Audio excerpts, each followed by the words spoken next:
Habang nagpapalakas itong si Ramon at Tanggol, nakahanap naman ng bagong katapat itong si Miguelito, ang anak ni Brando Mondragon. Naimbitahan ni Jackie ang mag-amang Mondragon.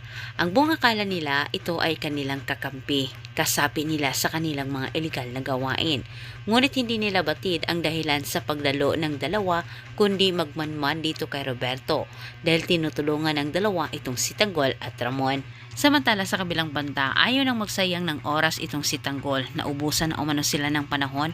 Gigil na siyang balikan ang mga gerero, lalo na itong si Roberto. Kailangan niyang masingil ang pagkuha nito sa buhay ni David. Ngunit sinabi naman ni Ramon, kailangan umano nilang magpalamig muna, magplano ng husto para sa gayon ay hindi maging handa ang pamilyang gerero. Dagdag pa ni Ramon, wala umanong dapat ikabahala itong si Tanggol dahil may tao umanong handang tumulong sa kanila at kumikilos na ito sa ngayon. Sa kabilang banda, nagulat naman itong si Miguelito sa pagdating ng mag-amang Mondragon. Tilang hindi magkasundo itong si Miguelito at anak ni Brando. Nagkainitan ang dalawa at humantong ito sa salpukan. Ang buong akala pa naman ni Roberto na ang pamilyang Mondragon ay kanilang kakampi. Ngunit dahil sa ginawa naman ni Miguelito kay Rocky Boy, ay nagalit itong si Brando at binalaan itong si Roberto sa kaya niyang gawin dito kay Miguelito. Anya nito, alam niya kung ano ang ginagawa ni Roberto para manalo itong si Miguelito.